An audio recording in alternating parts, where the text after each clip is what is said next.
నమస్తే, welcome to healthy conversations with I dream. నేను మీ Jhansi.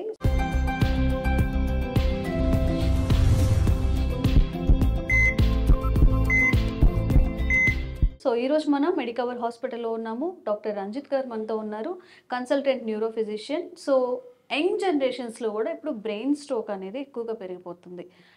Only phones వాడడం, ఓన్లీ ఒత్తిడి, ఓన్లీ స్ట్రెస్ ఇవే కారణం అవుతాయి. అసలు ఈ స్ట్రోక్స్ రావడానికి గల కారణాలు ఏంటి అడిగి తెలుసుకుందాం. నమస్తే సార్. నమస్తే అండి. ఎలా ఉన్నారు సార్? గుడ్ అండి. మీరు ఎలా ఉన్నారు? Fine sir, thank you. So చాలా యంగ్ జనరేషన్స్ వాళ్ళు, చిన్న పిల్లల్లో కూడా ఫోన్ యూజేజ్ అనేది అసలు వాళ్ళని మనం ఫోన్ నుంచి దూరం చేయలేమన్నమాట. అంటే ఎక్కువగా ఈ డిజిటల్కి కనెక్ట్ అవ్వడం వల్లనే ఈ స్ట్రోక్స్ అనేవి వస్తున్నాయా? ఇంకా ఎలాంటి ఇష్యూస్ రిలేట్ అయి ఉంటాయి బ్రెయిన్ స్ట్రోక్ విషయంలో? సో బ్రెయిన్ స్ట్రోక్ అంటే పెరాలసిస్ అండి. బేసికలీ హార్ట్లో రక్తనాళాలు ఎలా అయితే బ్లాక్ అయితే హార్ట్ స్ట్రోక్ వస్తుందో, అలాగే బ్రెయిన్లో రక్తనాళాలు ఏదైనా కారణం వల్ల బ్లాక్ అయితే కనుక రక్త ప్రసరణ లేక బ్రెయిన్ స్ట్రోక్ వస్తుంది. సో బ్రెయిన్ స్ట్రోక్ వచ్చినప్పుడు సిమ్టమ్స్ ఏముంటాయంటే పెరాలసిస్, అంటే ఒక సైడ్ వీక్నెస్ వచ్చే అవకాశం ఉంటుందన్నమాట. కుడివైపు కాలు చేయి పడిపోవటం, ఆర్ ఎడం వైపు కాలు చేయి పడిపోవటము, మాట రాకుండా అవటము, అంటే సడన్గా చూపు తగ్గిపోవటము, బ్యాలెన్స్ ఫంక్షన్ అంటే సరిగ్గా నడవలేకపోవటం, ఇలాంటి సిమ్టమ్స్ రావచ్చు. అంటే ఇప్పుడు ఒక వ్యక్తికి సమ్ హ్యాండ్ మూమెంట్స్ లేదు, చేతికి పక్షవాతం వచ్చిందని చెప్తుంటే, అంటే ఫస్ట్ బ్రెయిన్లో జరిగి ఆ తర్వాత బాడీ పార్ట్స్కి. అవునండి. సో ఫస్ట్ బ్రెయిన్లో కనుక బ్లడ్ క్లాట్ అయితే దాని నుంచి ఒకవైపు కాలో చేయి పని చేయకపోవటం ఇలా జరుగుతుంది అనమాట. మన బ్రెయిన్లో ఒక్కొక్క పార్ట్ ఒక్కొక్క ఏరియాని కంట్రోల్ చేస్తూ ఉంటుంది. సో మాట కంట్రోల్ చేసే ఏరియాలో స్ట్రోక్ వస్తే మాట పడిపోయే అవకాశం ఉంటుంది. కాలు చేయి పనిచేసే ఏరియాలో స్ట్రోక్ వస్తే కాలు చేయి పని చేయకుండా ఉండే అవకాశం ఉంటుంది. సో ఏ ఏరియాలో బ్లడ్ సప్లై కట్ ఆఫ్ అయిందో ఆ ఏరియాకి సంబంధించినటువంటి ఫంక్షన్ అనేది జరగకపోవచ్చు అనమాట. సో ఈ ఫోన్ యూసేజ్ వల్ల స్ట్రోక్ రావటం అనేది అంతగా రిలేషన్ లేకపోవచ్చు అండి. వేరే న్యూరలాజికల్ కండిషన్స్ రావచ్చు ఫోన్ యూసేజ్ వల్ల. బట్ ఈ స్ట్రోక్ అనేది ఎందుకు వస్తుందంటే అండి, ఏదైనా కారణాల వల్ల రక్తనాళాల్లో క్లాట్స్ ఫార్మ్ అయితే అంటే బ్రెయిన్లో. సో ఫర్ ఎగ్జాంపుల్ హార్ట్ యొక్క ప్రాబ్లమ్స్ ఉన్నాయి, ఆ హార్ట్ ఇర్రెగ్యులారిటీస్ వల్ల హార్ట్లో క్లాట్ ఫార్మ్ అయ్యి తల లోపలికి వెళ్ళింది అనుకోండి, తలలో పెరాలసిస్ రావచ్చు. ఆర్ బ్లడ్ వెజల్స్ యొక్క ప్రాబ్లమ్స్ ఉంటాయి, అంటే ఎథెరోస్క్లిరోసిస్ అని చెప్పేసి ఉంటుంది. దానివల్ల రక్తనాళాలు పూడుకుపోవటం అనమాట. ఎథెరోస్క్లిరోసిస్ అంటే కొవ్వు మొదలైన వాటి వల్ల రక్తనాళాలు పూడుకుపోవటం వల్ల బ్రెయిన్లో బ్లడ్ వెజల్స్ బ్లాక్ అయితే కనుక దానివల్ల కూడా స్ట్రోక్ రావచ్చు. చిన్న వయసులో వచ్చేటటువంటి స్ట్రోక్స్కి వేరే కారణాలు కూడా ఉంటాయండి. For example hyper coagulable states. Hyper coagulable states అంటే రక్తం పల్చగా ఫ్లో అవుతూ ఉండాలి బాడీలో. అలా కాకుండా దానికదే కనుక క్లాట్ ఫామ్ అయ్యే టెండెన్సీ ఉందనుకోండి, బికాజ్ ఆఫ్ హైపర్ హోమోసిస్టినీమియా అనే కండిషన్ కానివ్వండి, ఏదైనా factor 5 Leiden mutation, protein C protein S deficiencies, antiphospholipid antibodies, APLA syndromes అని చెప్పేసి అంటుంటాం. వాటి వల్ల అంటే ఇలాంటి కండిషన్స్ కొన్నిటి వల్ల రక్తం గడ్డకట్టే టెండెన్సీ ఎక్కువగా ఉండి అలా క్లాట్స్ కూడా ఫార్మ్ అయ్యి స్ట్రోక్ రావచ్చు అనమాట. సో యూజువలీ బ్రెయిన్ స్ట్రోక్స్కి కారణాలు ఇవి ఉంటాయి. ఓకే. అండ్ బ్రెయిన్ స్ట్రోక్తో పాటుగా ఫిట్స్ కూడా, అంటే ఇంతకుముందు ఎక్కడో అంటే మొత్తం క్లాస్ రూమ్ మొత్తంలో, క్లాస్ కాదు ఒక హోల్ స్కూల్లో ఎవరో ఒక్క స్టూడెంట్ అలా ఆ ఇష్యూస్ ఫేస్ చేసేవాళ్ళు. మీరు రీసెంట్ టైమ్స్లో ఫ్రమ్ ద పాస్ట్ 10 years నుంచి ఫిట్స్ కూడా ఎక్కువగా ఆ రిలేటెడ్ పేషెంట్స్ వస్తున్నారు. దీనికి ఏంటి కారణాలు ఏమై ఉండొచ్చు? సో సీజర్స్ అనేవండి ఎక్కువ మటుకు చిన్నపిల్లల్లో చూసేటటువంటి సమస్య. అంటే సీజర్స్ కానివ్వండి, స్ట్రోక్ కానివ్వండి, ఏ వయసులో అయినా రావచ్చు అండి. అంటే చాలా చిన్నపిల్లల నుంచి పెద్దవాళ్ళ వరకు ఏ వయసులో అయినా రావచ్చు. స్ట్రోక్ అనేది చూస్తే కనుక ఎక్కువగా 50 ఏళ్ళు పైబడిన వాళ్ళలో వస్తుంటుంది. ఈ సీజర్స్ అనేది ఎక్కువగా చిన్న వయసులో స్టార్ట్ అయ్యే అవకాశం ఉండే సమస్య అనమాట. సీజర్స్ అంటే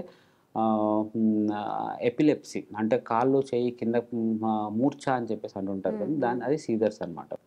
సో ఈ సీజర్స్ దేనివల్ల వస్తుందంటే అండి, తల లోపల ఎలక్ట్రికల్ డిస్ఫంక్షన్, అంటే మన తల లోపల కాన్స్టెంట్గా ఒక ఎలక్ట్రికల్ యాక్టివిటీ అనేది ఉంటుందన్నమాట. ఆ ఎలక్ట్రికల్ యాక్టివిటీలో డిస్టర్బెన్సెస్ కనుక వస్తే ఒక షార్ట్ సర్క్యూట్ లాగా జనరేట్ అయ్యి అది బ్రెయిన్ మొత్తం ట్రావెల్ చేయటం వల్ల మనిషి కింద పడిపోయి కాళ్ళు చేయి కొట్టుకోవడం అనేది జరుగుతుంది. సో అది కొన్ని జెనెటిక్ రీజన్స్ వల్ల అలాంటి ఎలక్ట్రికల్ డిస్ఫంక్షన్స్ జరగవచ్చు.